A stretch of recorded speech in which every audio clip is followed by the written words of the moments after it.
बोला बोला. माझ्या मतदारसंघामध्ये सर्वात जास्त गाळ साचला जातो. आता लक्षात घ्या काय होतं. एम सँडच्या नावाखाली सरकारने एक नवीन धोरण काढलेलं आहे. सर्वात प्युअर क्वालिटीची वाळू जर कुठे मिळत असेल तिथे माझ्या मतदारसंघात मिळते.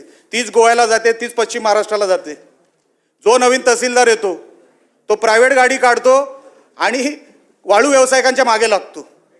आम्ही सातत्याने कलेक्टरांना सांगतो, जे कोण नवीन कलेक्टर येतात, एकतर कोकणामध्ये दरवर्षी नवीन कलेक्टर आहे, दर 6 महिन्यांना नवीन तहसीलदार आहे, मला काही कळत नाही. आणि जो नवीन तहसीलदार येतो त्याला कुठून तरी काय खबर येते मला माहीत नाही, तो जातो तो वाळू व्यावसायिकांच्याच मागे लागतो. आम्ही त्यांना सांगतोय, अरे बाबा त्यांची काहीतरी टेंडर काढा, त्यांना रीतसर करा, त्यांना ऑथराईज करा, काहीतरी नियम कायदा करा. पण ते करू शकत नाही, कारण का मीटर दुसरीकडे सुरू आहे.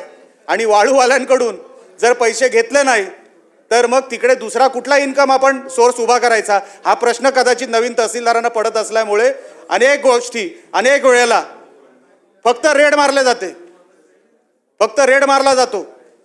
त्याच्या पलीकडे काही होत नाही. वाळू व्यावसायिक तुम्ही सभागृहामध्ये जाहीर करून टाका, तो वाळू व्यावसायिक चोर आहे म्हणून जाहीर करून टाका ना. वाळू व्यावसायिक मग हा शब्द प्रयोग आपण का करतो?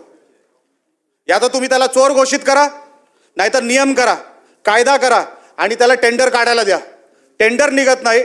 मी आमदार झाल्यापासून मी जे काही 3 कलेक्टर माझ्या इकडे येऊन गेले, आता तिसरे आले, त्या 3ही कलेक्टरांना मी सांगतोय, अहो साहेब टेंडर काढा, ह्यांना मोकळं करा, ह्यांना जे काय तुम्ही नियम कायदे लावा, जे काय तुम्ही दिवसाच्या फेऱ्या तुम्ही नियम जे काय तुमच्या नियंत्रणात बसतं ते सगळे नियम लावा, पण त्यांना काहीतरी सांगा तरी, त्यांना नियम तरी बनवून द्या. अजूनपर्यंत ते झालेलं नाही.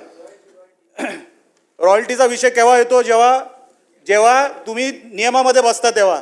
इकडे जो नवीन तहसीलदार येतो तो प्रायव्हेट गाडी घेऊन त्याच्या मागे लागतो, गाड्या पकडतोय तहसीलदार. आता काय सांगावं.